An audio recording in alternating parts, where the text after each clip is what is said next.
hvert 10. kursus lægger instruktørerne tusindvis af timer i at skrue et innovativt, udfordrende og mind-blowing program sammen til dig.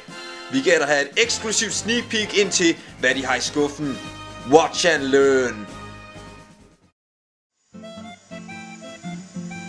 Kunne man lave kano på land?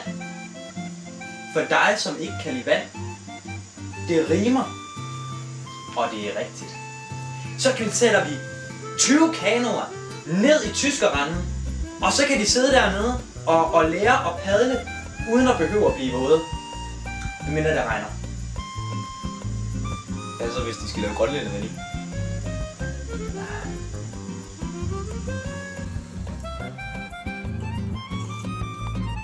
Ja, når man som mig har været instruktør i mange år, så får man jo en smule erfaring og nogle værdier, man gerne vil give videre til de unge gennem aktiviteter. Man får en vision som leder.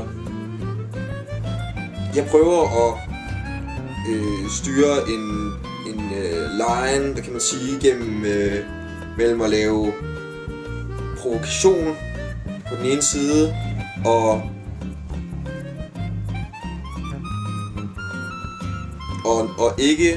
ikke provokation, og det er kunst, og det er FDF for mig.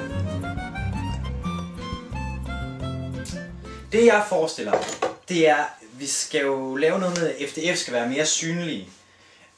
Så jeg forestiller mig noget med, at vi laver noget flot raftebyg, og så laver vi snobrød, laver noget god primemad, og så får vi Ry Lokalavis til at komme ud og dække det. Og så tager de nogle billeder og skriver om det på deres hjemmeside. Og det kan godt være, at Ry Lokalavis ikke er så stort, men så kan vi link på Facebook, så kan seniorerne link på Facebook. Og hvad hvis nu tager de en idé og vender den om? Usynlighed. Vi kan lave, man kan lave gemmeleg, og så kunne vi ikke skrive om det på Facebook. Vi kan skrive det i en hemmelig bog, som vi graver ned. Hvor er FDF henne, tænker pressen. Hvad laver de? Er det en hemmelighed?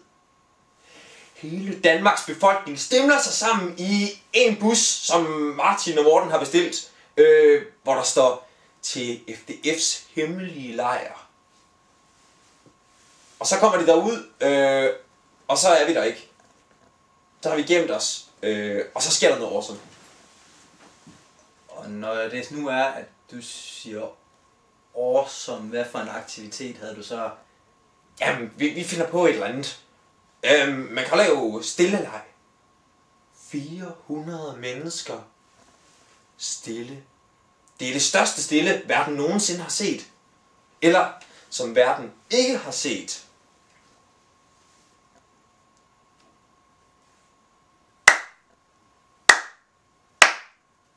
Det er jo pisse genialt, mand!